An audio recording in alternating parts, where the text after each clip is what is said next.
A billionaire thinks he's untouchable as he jets off to Milan Fashion Week with his Instagram mistress, leaving his pregnant wife behind like a forgotten accessory. Big mistake. What he doesn't know is that his helpless wife just spent her morning liquidating hidden assets worth $25 million. She's not crying, she's calculating. While he's posting couple photos in Milan, she's about to detonate a financial bomb that will obliterate his empire and crown her queen of the fashion world. This is the story of how one underestimated woman turned her husband's cruelest betrayal into his most devastating nightmare. Get ready for the revenge that broke the internet. The ultrasound gel was cold against Madison Reynolds' belly, but nothing could chill the warmth spreading through her chest as she heard her baby's heartbeat for the first time. The technician smiled, adjusting the wand to get a clearer picture of the tiny life growing inside her. Everything looks perfect, Mrs. Reynolds. Your baby is developing beautifully at 20 weeks. Madison squeezed her eyes shut, memorizing the rhythmic whoosh-whoosh sound. When she opened them, she was alone. Tyler should have been here, holding her hand, sharing this moment. Instead, he was across town closing another deal, building another fortune, living another day where she barely registered as a footnote in his success story. Her phone buzzed. A text from Tyler. Sorry, babe. Meeting ran long. Everything good with the baby, love you. She stared at the message, then at the ultrasound photo in her other hand. The same Tyler who could negotiate billion-dollar mergers in 3 languages couldn't spare 2 hours for his unborn child's first photo. Madison slipped the ultrasound picture into her designer purse, a birthday gift from Tyler that cost more than most people's cars. The irony wasn't lost on her. She owned jewelry worth millions, but couldn't buy her husband's attention. The elevator in their Manhattan penthouse building was mirrored on 3 sides. As it climbed to the 42nd floor, Madison caught her reflection and barely recognized herself. Stanford MBA, former rising star at Goldman Sachs, now reduced to what Tyler's business magazines called the perfect billionaire's wife. Perfect. The word made her stomach turn. Their penthouse overlooked Central Park, a view that real estate agents claimed was worth $30 million. Madison walked through rooms that looked like magazine spreads, all cream marble and designer furniture that no one was allowed to actually use. She'd traded her corner office for a golden cage. In Tyler's study, his assistant had left a stack of papers requiring his signature. Madison's eyes caught on an invoice from Cartier, a diamond bracelet worth $85,000. Purchased yesterday, the same day as her ultrasound appointment. The bracelet wasn't for her. Madison's hands trembled as she scrolled through Tyler's credit card statements on his unlocked laptop. Designer lingerie from Agent Provocateur, hotel suites at the Plaza, dinner for 2 at restaurants. Tyler claimed he was too busy to take her to. Then she saw it, 2 first-class tickets to Milan. Departure date tomorrow. 1 ticket bore Tyler's name. The other belonged to someone called Savannah Brooks. Madison Googled the name with hands that no longer trembled but moved with surgical precision. Savannah Brooks appeared across her screen in an explosion of bronzed skin and barely there bikinis. 2.3 million Instagram followers. OnlyFans creator. Self-proclaimed lifestyle influencer.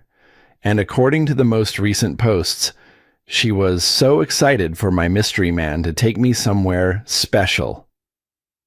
Madison closed the laptop and walked to the floor-to-ceiling windows. 42 floors below. People moved through their lives like ants, each carrying their own struggles and dreams.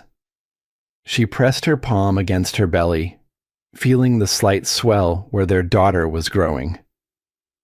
Your daddy thinks mommy is stupid, she whispered to her unborn child.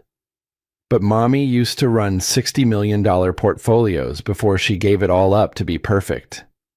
Her reflection stared back from the window blonde hair perfectly styled, designer clothes perfectly fitted, life perfectly destroyed. But in her eyes, something was awakening. Something Tyler had forgotten existed. Something dangerous.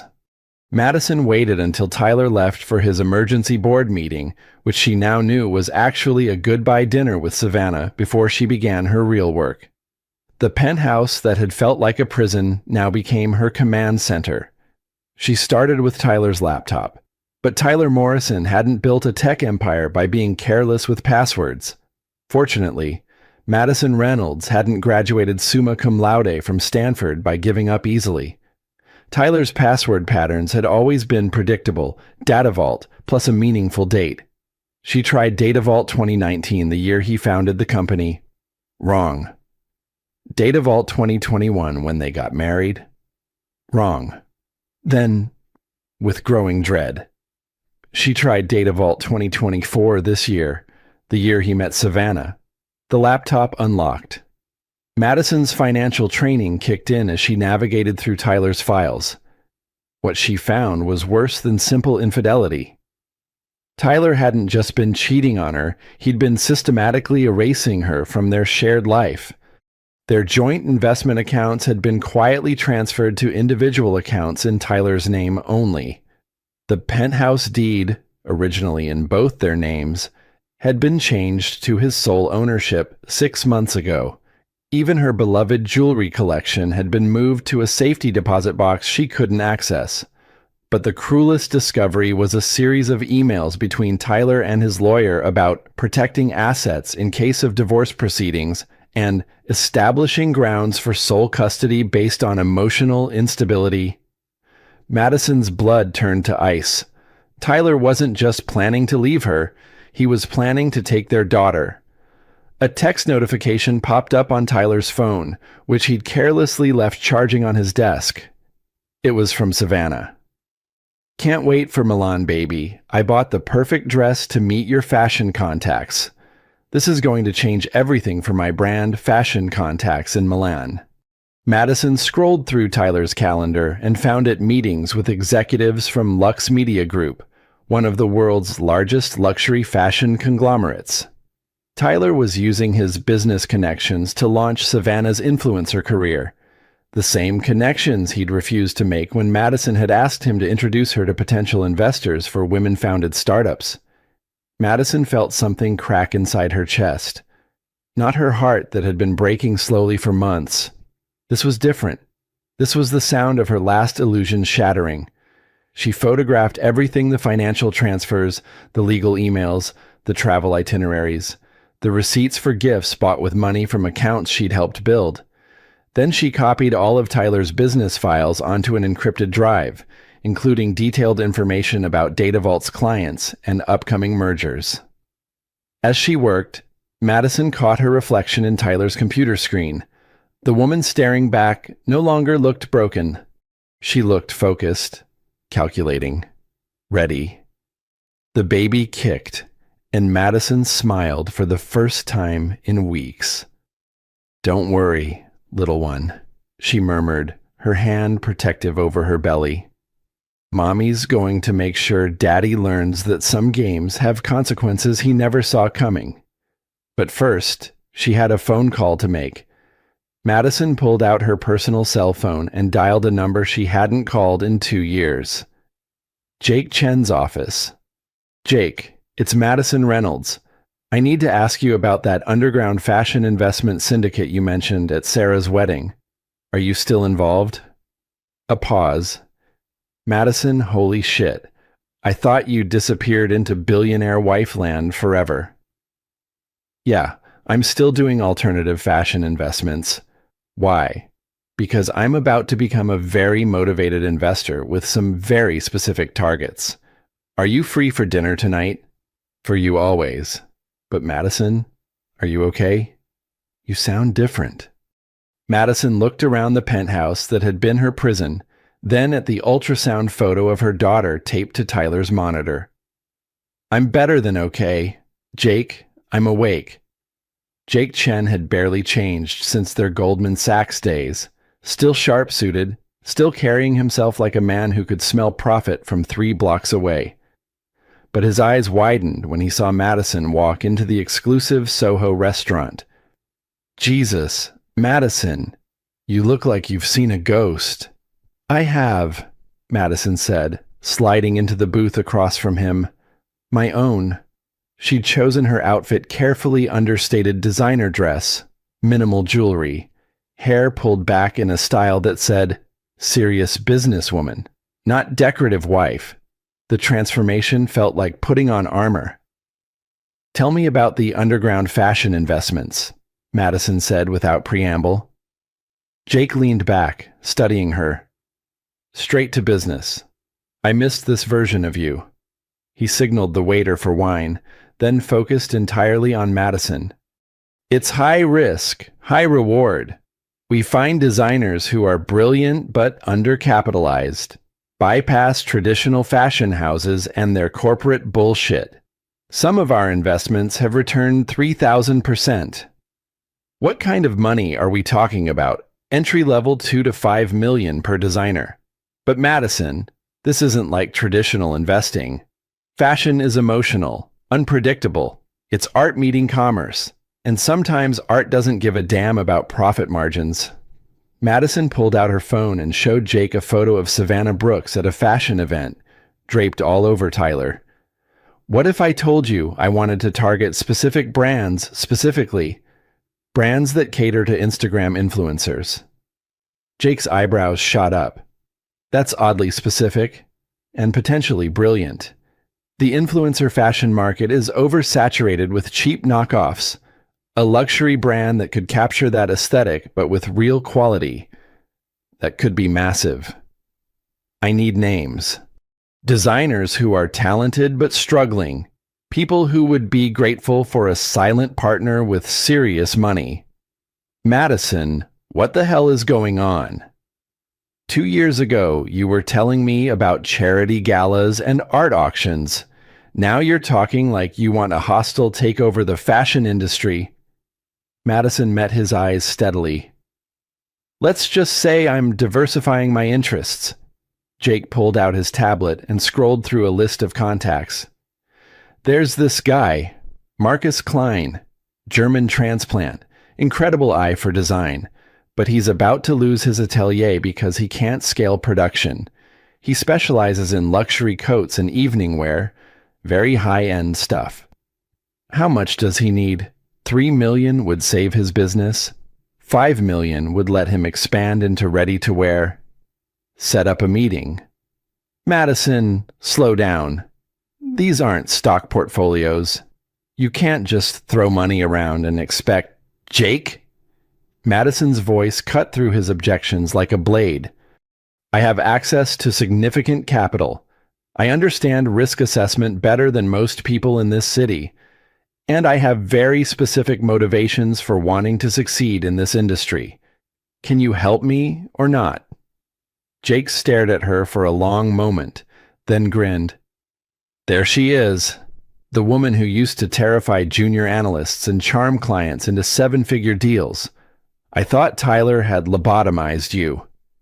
Tyler made the mistake of thinking I was decoration. That's going to cost him more than he ever imagined. Over the next 2 hours, Jake outlined the underground fashion investment network. It was like discovering a parallel financial universe where creativity mattered as much as profit margins, where a single viral moment could transform a struggling artist into a global brand. There's one more thing, Jake said as they prepared to leave. The investors in this network, we protect each other. Fashion can be vicious, and there are people who would love to destroy what we're building. If you're in, your family. But if you're just here to play rich housewife games... I'm not playing anything, Madison said. I'm building something that will outlast whatever Tyler thinks he's accomplished. Jake nodded slowly. Then, welcome back to the real world. Madison Reynolds. It's going to be a hell of a ride. As Madison walked back toward her penthouse, she felt her phone buzz with a text from Tyler. Flight delayed. Won't be home tonight. Don't wait up. She didn't bother responding. Instead, she called her banker and requested access to her trust fund. The one Tyler didn't know existed. The one her grandfather had established with very specific instructions that only Madison could access, and only for business investments. $25 million. More than enough to play Tyler's game better than Tyler himself. Madison's meeting with Marcus Klein was scheduled for 10 a.m. at his struggling garment district atelier.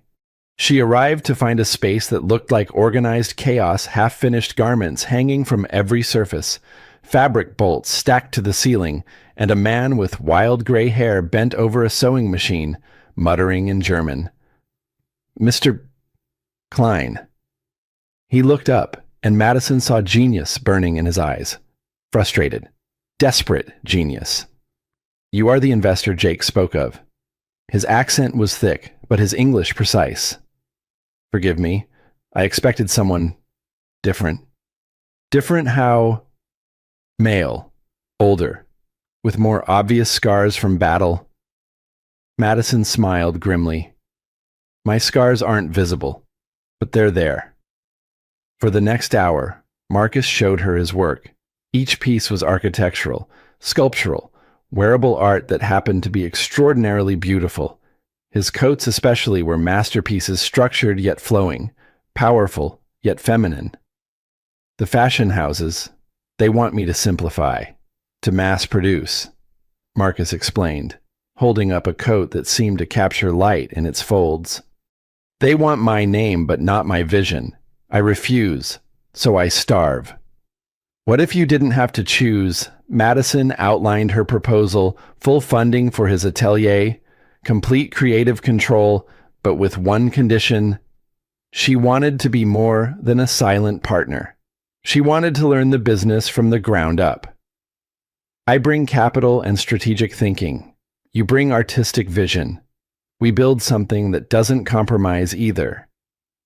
Marcus studied her for a long moment. Why fashion? Why not invest in something you understand? Because fashion is the only industry where a single moment can change everything, where art becomes power, and power becomes influence. I need to understand how that works.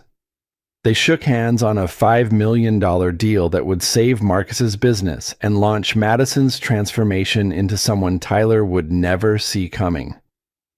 But as Madison walked home, floating on the success of her first real business deal in 2 years, her phone rang. Tyler's ringtone. "Hey babe, how's my beautiful wife?" Something in his tone made Madison's stomach clench. Too cheerful, too forced. "I'm fine. How's Milan?" "Actually, that's why I'm calling. I have some news that might be hard to hear." Madison stopped walking. In the middle of Fifth Avenue, surrounded by the noise of New York, she felt the world go silent. The board called an emergency meeting about the European expansion. "I have to stay here longer than planned. Maybe 2 weeks. 2 weeks. I know it's terrible timing with the baby and everything, but this deal could be worth hundreds of millions. You understand? Right?" Madison understood perfectly. Tyler was extending his romantic vacation with Savannah and expecting his pregnant wife to smile and accept it. "Of course I understand," she said, her voice steady. "Business comes first. You're amazing, Madison. I'm so lucky to have a wife who gets it. I'll make it up to you when I get back. I promise."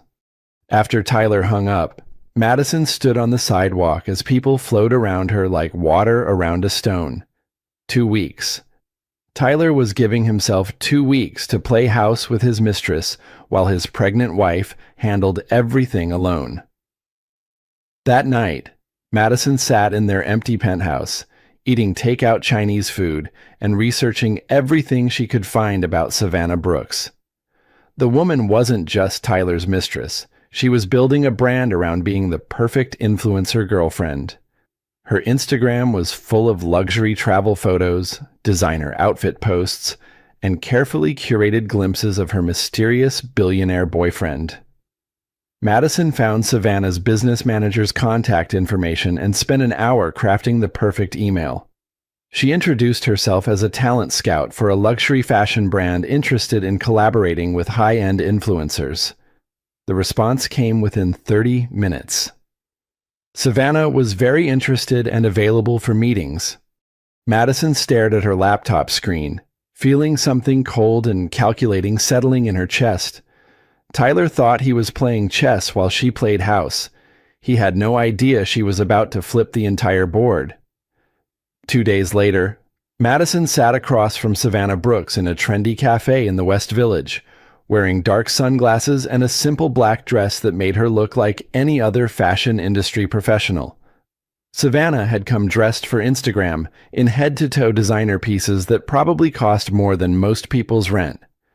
"I'm so excited about this opportunity," Savannah gushed, not touching her $20 green juice. "My followers are so engaged, and they trust my recommendations completely." Madison smiled and pulled out a tablet. "Your engagement rates are impressive. 2.3 million followers with an 8% interaction rate. That's rare in today's market." "Right, and my boyfriend, he's like super connected in business. He's always telling me I should think bigger. You know, not just post about products, but actually build a real brand." "Smart boyfriend," Madison said, fighting to keep her voice neutral. "What kind of brand are you envisioning?" For the next hour, Savannah outlined her plans: a luxury lifestyle brand targeting young women who wanted to live their best lives, clothing, accessories, maybe a reality show. It was vapid but potentially profitable, and Madison found herself genuinely impressed by Savannah's business instincts, even if she despised everything else about her. "The thing is," Savannah continued, "I need someone who really understands the luxury market. Someone with connections to real designers, not just fast fashion knockoffs." Madison leaned forward. "What if I told you I might be able to introduce you to some very exclusive designers, people who work with A-list celebrities, royalty, that level of clientele?" Savannah's eyes widened. "Are you serious? That would be like life-changing?" "I'm very serious. But this kind of introduction requires discretion. The designers I work with value privacy above everything else." "Of course, absolutely. I can be super discreet." Madison pulled a contract from her briefcase. "This is a preliminary agreement. If you sign, I'll arrange meetings with 3 designers who could transform your brand. The only requirement is that you keep our arrangement completely confidential until I say otherwise." Savannah signed without reading the fine print. The same fine print that gave Madison significant control over any business partnerships Savannah entered through Madison's introductions. After Savannah left, Madison sat in the cafe feeling a dangerous surge of power. She'd just signed Tyler's Mistress to a contract that would allow Madison to control significant aspects of Savannah's business dealings. The irony was exquisite. But the real breakthrough came that evening when Madison met with Marcus Klein to review his first designs for their collaboration. He'd created a collection inspired by hidden power clothes that looked elegant and understated, but contained subtle elements that conveyed strength and intelligence. "These are perfect," Madison breathed, running her fingers over a coat that seemed simple until you noticed the architectural seaming that created a silhouette of absolute authority. "You have good instincts," Marcus said. "But I must ask, this is not just about fashion for you, is it?" Madison met his eyes. "No, it's about power. It's about showing the world that the woman they overlooked is the one they should have feared." Marcus nodded slowly. "Then we will give you armor, not just clothing. Armor that makes you invisible until you choose to reveal yourself." That night, Madison video called Tyler from their bedroom, wearing one of her new prototype pieces, a deceptively simple black dress that somehow made her look like she could run a Fortune 500 company. "You look beautiful," Tyler said, but she could see him glancing at something off camera, Probably Savannah. How's the business trip going? Great. Really productive. The European clients are interested in expanding our data analytics into fashion market research. It's a completely new sector for us. Madison's blood went cold. Tyler was already planning to enter the fashion industry using the connections he'd made through Savannah. He was going to try to monetize the same world Madison was building her power in. Fashion market research sounds fascinating, she said carefully. Yeah. There's huge money in predicting trend cycles and consumer behavior in luxury markets. I might extend the trip even longer to explore some partnerships. After they hung up, Madison stared at her reflection in their bedroom mirror. The woman looking back at her was no longer the broken wife Tyler had left behind, but she wasn't yet the force of nature she needed to become. She pulled out her phone and called Jake. I need to accelerate everything, she said without preamble. How quickly can we go from design to market with a luxury collection? Madison, what's wrong? You sound, how quickly? Jake. If you're willing to take risks and spend serious money, 6 weeks for a limited collection, but that's insane timeline pressure. Perfect. Do it. Madison, what the hell is going on? Madison looked at the ultrasound photo she kept on her nightstand, then at the empty space where Tyler should have been. War, she said simply. War is going on. Madison should have seen Victoria Sterling coming. The woman appeared in Madison's life like an answer to prayers she hadn't realized she was making.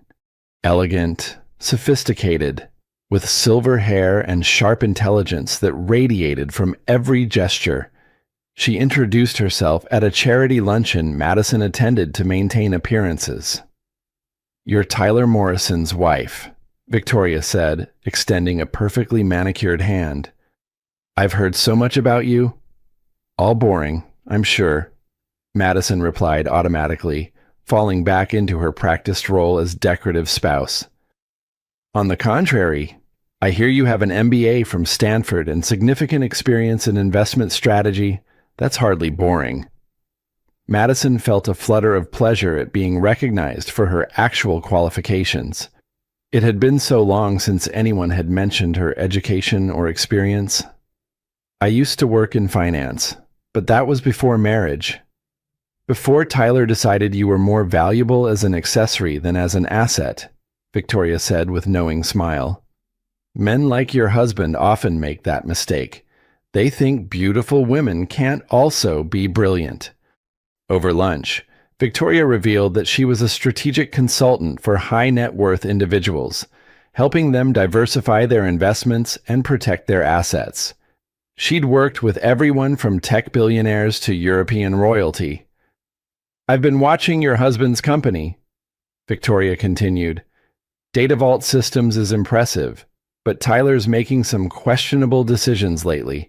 Expanding too quickly, taking on risky partnerships. Madison's pulse quickened. What kind of risky partnerships? Fashion industry ventures.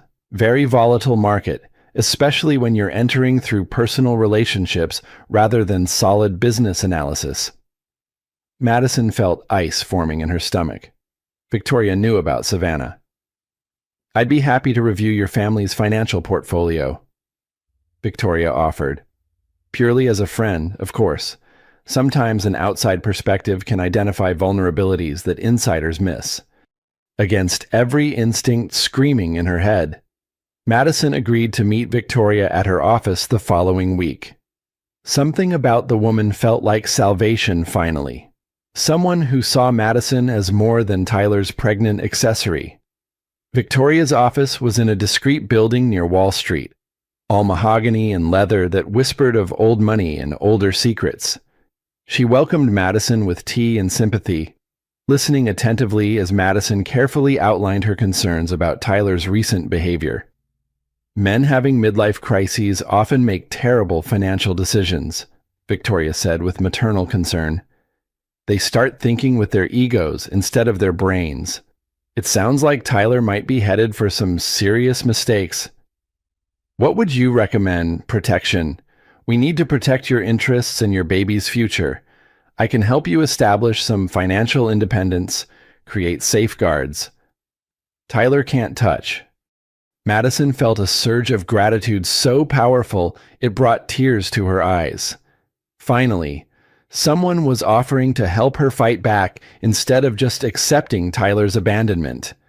But as Victoria outlined her strategy, something nagged at Madison's subconscious. The older woman seemed to know too much about Tyler's business dealings, too much about his travel schedule, too much about decisions that hadn't been made public. The realization hit Madison like a physical blow during their third meeting. When Victoria casually mentioned Tyler's new fashion industry contacts in Milan, Madison had never told Victoria that Tyler was in Milan. "How did you know Tyler was in Milan?" Madison asked carefully. Victoria paused for just a fraction of a second, long enough for Madison to see the calculation behind her sympathetic eyes. "Didn't you mention it? I must have read it in some business publication." But Madison knew Tyler's Milan trip wasn't public information. The only way Victoria could know about it was if someone had told her directly. That night, Madison did something she should have done weeks earlier. She hired a private investigator to research Victoria Sterling. The report arrived the next morning and destroyed Madison's world all over again. Victoria Sterling wasn't just a strategic consultant. She was Tyler's business partner in a shell company that had been quietly acquiring fashion industry assets for the past 6 months. She was also, according to financial records, the person funding Savannah Brooks's lifestyle brand launch. Madison stared at the documents spread across her dining room table, feeling betrayal so complete it was almost abstract. Tyler hadn't just been cheating on her with Savannah. He'd been using Victoria to manipulate Madison into exposing her own financial resources and business plans. Every conversation with Victoria had been reported back to Tyler. Every vulnerability Madison had shared had been weaponized against her. Even her newfound partnership with Marcus Klein was probably known to them.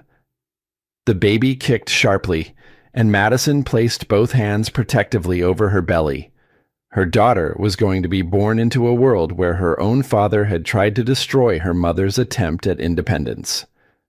Madison's phone buzzed with a text from Victoria, "Looking forward to our meeting tomorrow. I have some exciting new strategies to share."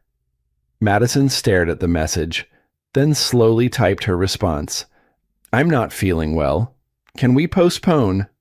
But inside, Madison was feeling better than she had in months, because now she understood the real game being played, and she was about to change all the rules.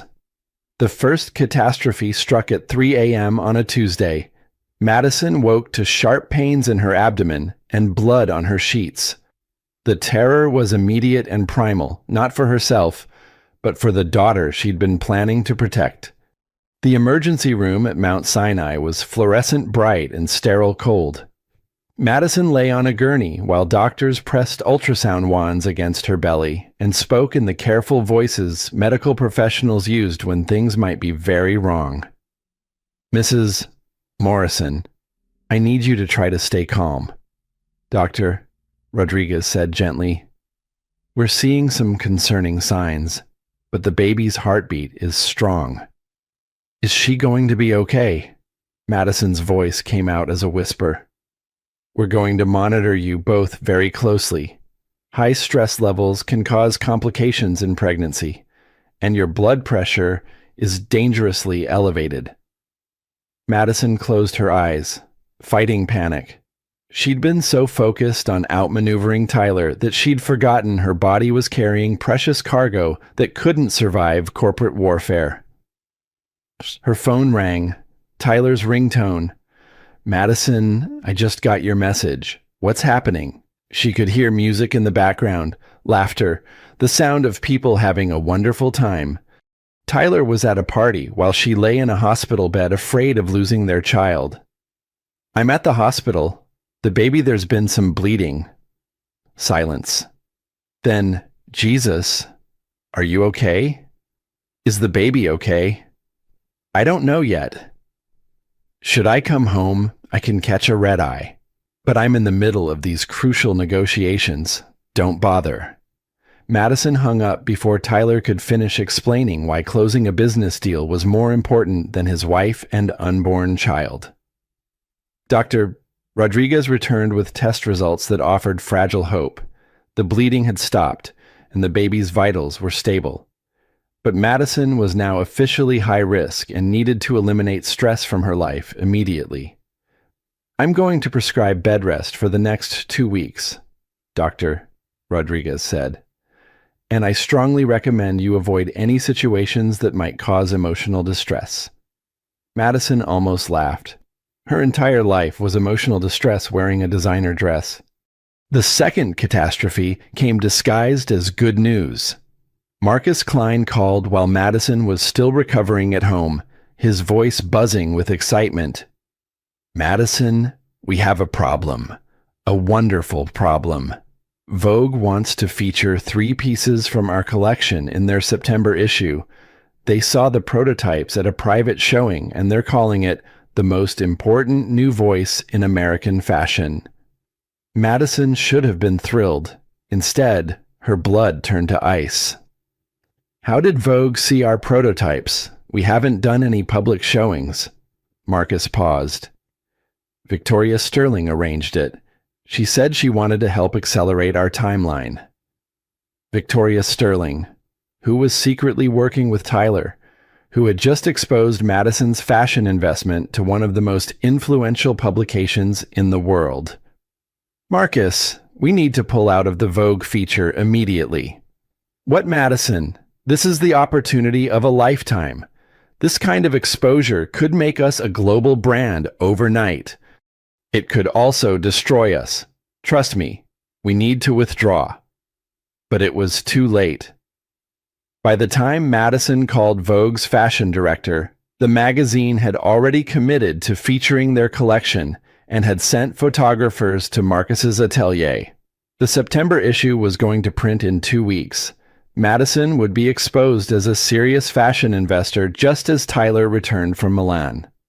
The third catastrophe arrived via FedEx the next morning: divorce papers. Tyler was filing for divorce on grounds of irreconcilable differences and financial irresponsibility. He was seeking sole custody of their unborn child, citing Madison's recent erratic behavior and poor decision-making. Attached to the divorce filing was a psychological evaluation request, asking the court to determine Madison's fitness as a mother based on concerning investment decisions and emotional instability. Madison sat in her pristine living room, surrounded by legal documents that dissected her life like a failed business merger. Tyler had turned their marriage into a hostile takeover, with their daughter as the primary asset to be acquired. Her phone rang. It was Savannah Brooks. "Hi, this is so weird, but I think we need to talk," Savannah said, her voice tight with anxiety. "Tyler told me some really disturbing things about you, and I'm starting to think maybe I've been lied to about some stuff." Madison closed her eyes. Even Tyler's mistress was calling to deliver bad news. "What did Tyler tell you?" "He said you're like mentally unstable, and that you've been stalking me and trying to sabotage my business. But the thing is, that contract you had me sign doesn't make sense if you were trying to hurt me.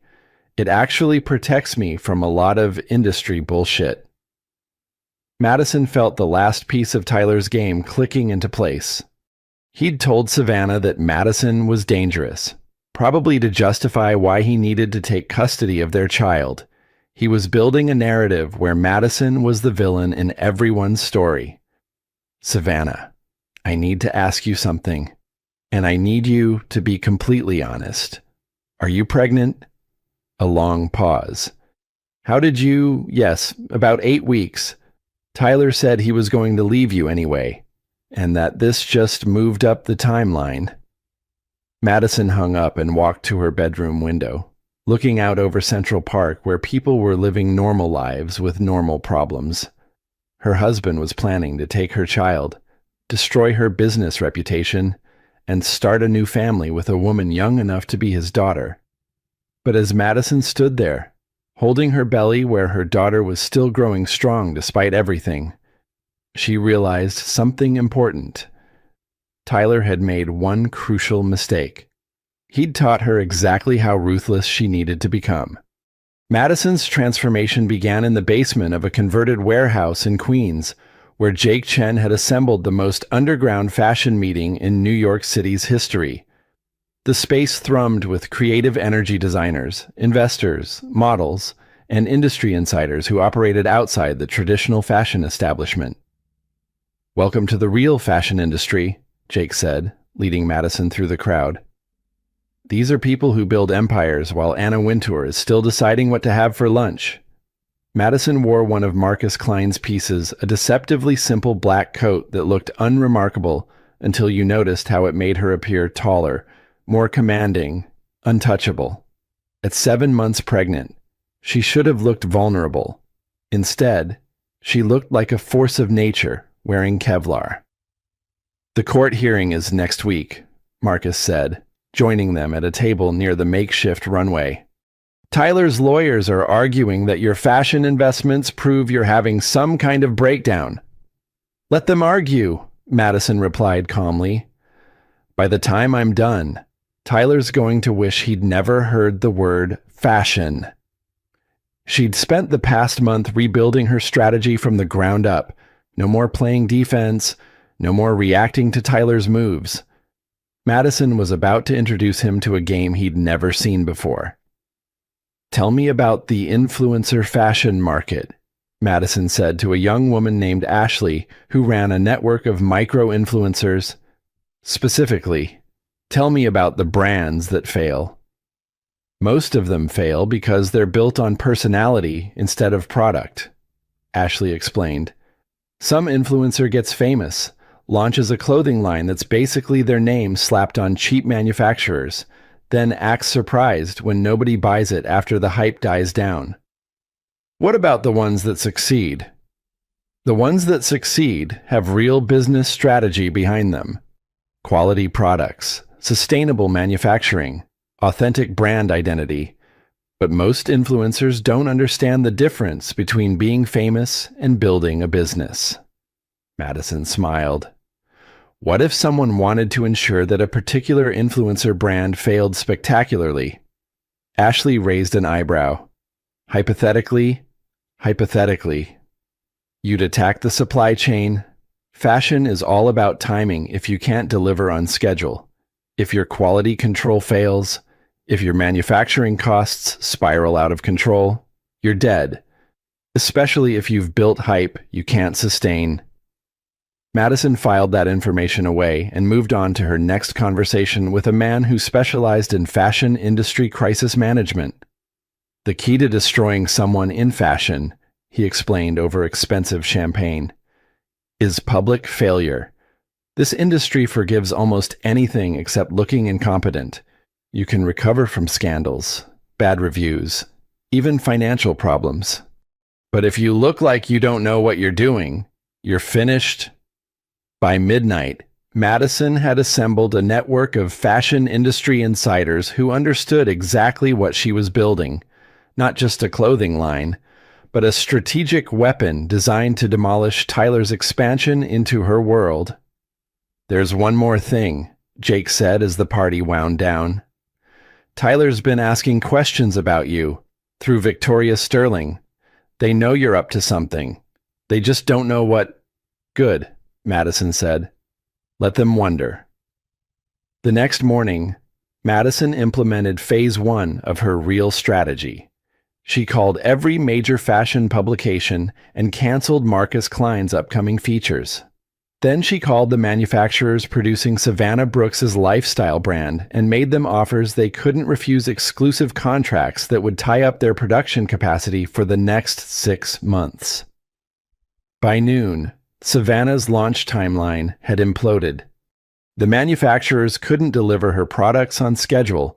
The publicity she'd been counting on had evaporated, and her investors were starting to ask uncomfortable questions about her business plan. Madison's phone rang. It was Tyler, calling from Milan. "What the hell are you doing?" His voice was tight with controlled fury. "I'm investing in fashion, just like you suggested," Madison replied sweetly.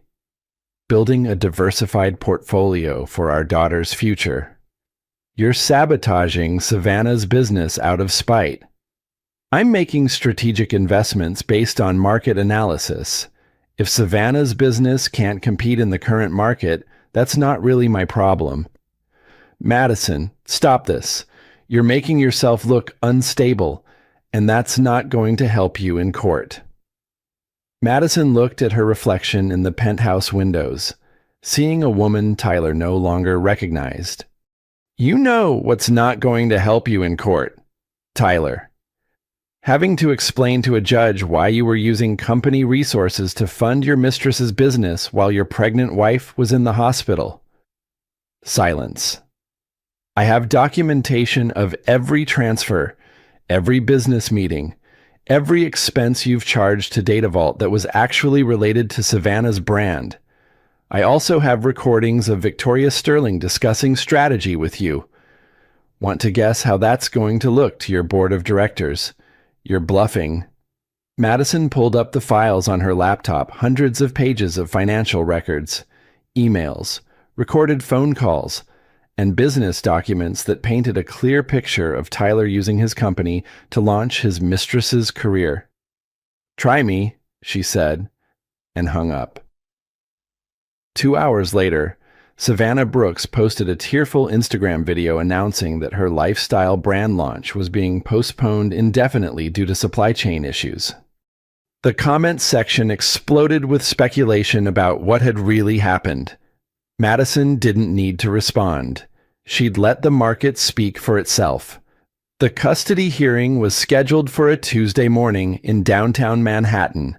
Madison arrived wearing Marcus Klein's masterpiece, a navy blue coat that looked conservative enough for court, but somehow made her appear like she could command armies.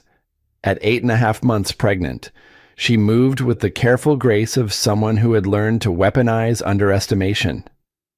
Tyler sat at the opposing table with his lawyer, Victoria Sterling beside him, in a show of support that would have fooled Madison 6 months ago. He looked confident, polished, like a man who was used to winning. He had no idea he was about to lose everything. "Your Honor," Tyler's lawyer began, "my client is seeking sole custody because Mrs. Morrison has displayed increasingly erratic behavior, making risky financial decisions that demonstrate poor judgment and emotional instability." Judge Patricia Williams was a woman in her 60s with silver hair and sharp eyes that suggested she'd seen every variety of wealthy man trying to manipulate the legal system. Madison liked her immediately. "Can you be more specific about these financial decisions?" Judge Williams asked. "Mrs. Morrison has invested millions of dollars in fashion industry ventures without her husband's knowledge or consent. She's also engaged in what appears to be targeted harassment of a young woman in the influencer industry." Madison's lawyer, Marcus Washington, the best divorce attorney in New York, stood up with a stack of documents that looked thick enough to stop bullets. "Your Honor, we'd like to present evidence that Mr. Morrison's concerns about his wife's business investments are motivated not by financial prudence, but by the fact that Mrs. Morrison has discovered and documented his systematic embezzlement of company funds to finance his extramarital affair." The courtroom went very quiet.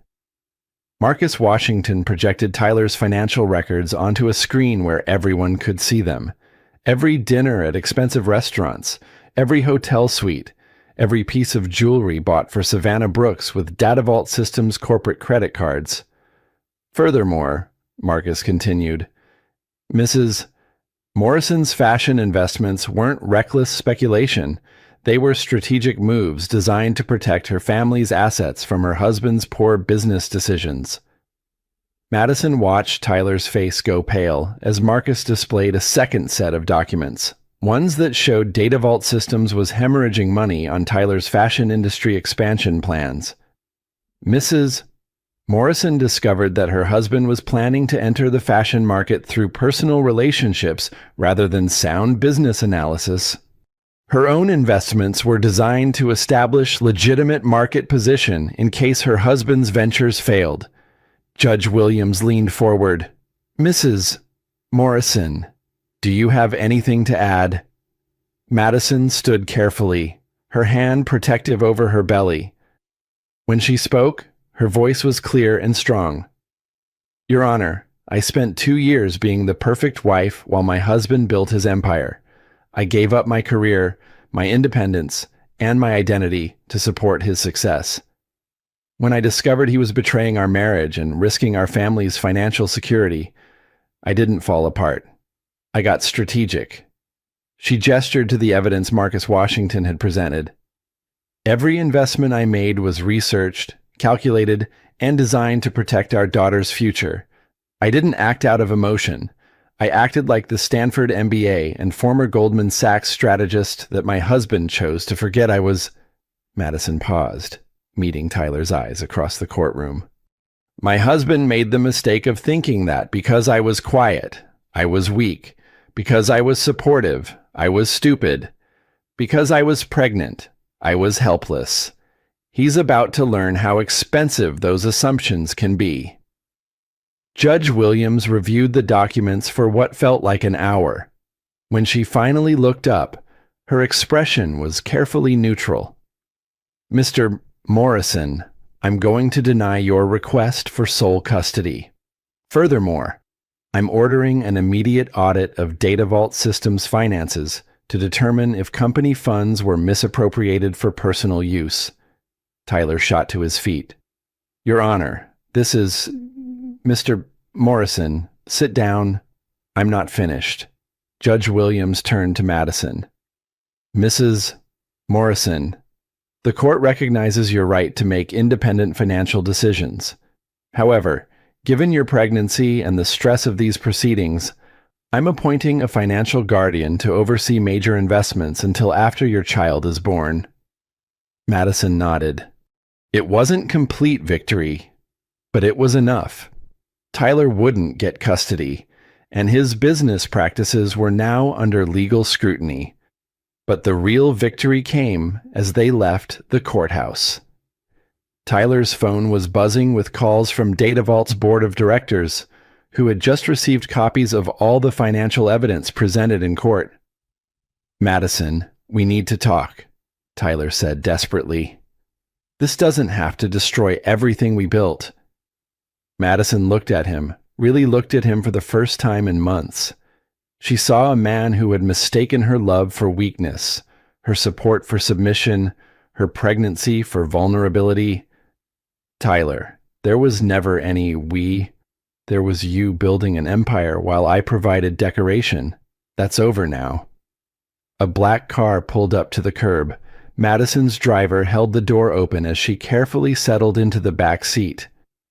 Mrs. Morrison, the driver said. Mr.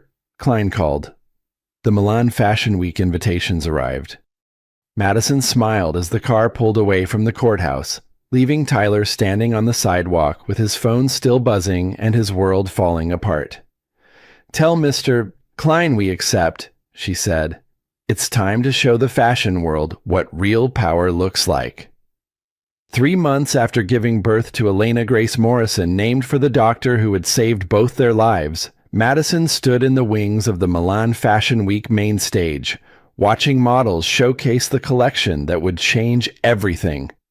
The hidden power line was everything Marcus Klein had promised, clothing that looked elegant and understated until you understood its true purpose. These weren't just garments. They were armor for women who had learned to weaponize underestimation. Madison wore the collection's centerpiece, a deep burgundy coat that seemed simple until you noticed how it transformed her silhouette into something commanding, untouchable, dangerous. At her side, baby Elena slept peacefully in a carrier designed by Marcus to coordinate with the collection. "Are you ready?" Marcus asked, his eyes bright with the excitement of vindication. Madison looked out at the audience. Fashion editors, buyers, influencers, and industry power players filled every seat. In the front row, she spotted Savannah Brooks, whose attempt to rebuild her brand had failed spectacularly when all her new manufacturers had mysteriously become unavailable. But Madison wasn't looking at Savannah. She was looking at Tyler, who sat 3 rows back, his face a mask of barely controlled panic. Data vault systems had collapsed 2 weeks after the custody hearing. The board had fired Tyler when the financial audit revealed extensive misuse of company funds. His other business ventures had failed when investors learned about his legal troubles. The penthouse was in foreclosure, and Tyler was living in a studio apartment in Queens. "Ladies and gentlemen," the announcer's voice echoed through the venue. "Please welcome the creative director of Klein Morrison Industries, Madison Reynolds Morrison." Madison walked onto the runway, carrying her sleeping daughter, her coat flowing behind her like a cape. The audience rose in a standing ovation that felt like vindication made audible. At the microphone, Madison looked out over the crowd of people who represented the fashion industry's elite. When she spoke, her voice carried to every corner of the venue. 18 months ago, I was told I was just a pregnant housewife whose only value was in being quiet and supportive. Today, Klein Morrison Industries is valued at $200 million, and our waiting list includes everyone from Supreme Court justices to Hollywood leading ladies. She paused, her eyes finding Tyler in the crowd. I learned something important during those months when everyone thought I was broken. The most dangerous person in any room is the one whose strength you fail to recognize. The woman you dismiss as decoration might be the architect of your destruction. The applause was thunderous. Madison smiled and walked back down the runway, her daughter secure in her arms and her empire secure beneath her feet. After the show, Madison sat in her suite at the Four Seasons, fielding calls from business partners around the world. Klein Morrison had become more than a fashion brand. It was a symbol of female empowerment that resonated far beyond clothing. Elena gurgled happily in her arms as Madison reviewed the final documents that would complete her transformation from victim to victor. The first was a purchase agreement for Data Vault Systems' remaining assets, which Madison was acquiring through a consortium of female investors for 30 cents on the dollar. The second was a partnership agreement with 3 major retailers who wanted to carry Klein Morrison exclusively. The third was an eviction notice for Tyler's Queens apartment, which Madison owned through a shell company she'd established 6 months earlier. Her phone buzzed with a text from Tyler. "Can we please talk? I know I made mistakes, but Elena deserves to have her father in her life." Madison looked at her daughter, who had Tyler's eyes but Madison's determined chin. Elena would indeed have her father in her life, but on Madison's terms. She typed back, "You can see Elena every other weekend, supervised visits only. If you want more than that, you'll need to prove you understand that respect isn't negotiable." Then Madison deleted Tyler's number and added a new contact, Elena's future. She transferred another $10 million into the trust fund that would ensure her daughter never had to choose between independence and security. As the sun set over Milan, Madison stood on her balcony overlooking the city where fashion empires were built and destroyed daily. She'd entered this world as a broken woman seeking revenge and emerged as a force that would reshape how the industry thought about power. Elena stirred in her arms, and Madison whispered the words she wished someone had told her months earlier. "Never let anyone convince you that being underestimated is weakness, little one. Sometimes it's the greatest advantage you'll ever have." Below them, Milan glittered with the lights of ambition and possibility. Madison Morrison had learned to turn betrayal into empire, heartbreak into armor, and silence into the most powerful weapon of all. The billionaire who took his mistress to Fashion Week had lost everything to the pregnant wife he thought was powerless. Some lessons, Madison reflected, were worth 9 months of pain to teach. And that's how Madison Morrison proved that being underestimated isn't weakness, it's a weapon. She didn't just get revenge, She built a $200 million empire. If this story left you speechless, smash that like button and drop a comment. What would you have done in Madison's position? Hit subscribe and the notification bell for more stories where underdogs become queens and justice comes with designer clothing. Share this with someone who needs to remember that quiet strength is often the most dangerous kind. What story should we cover next? Let us know below. We love hearing from our incredible audience. Until next time, remember, never underestimate the person who stays silent. They might just be planning something legendary.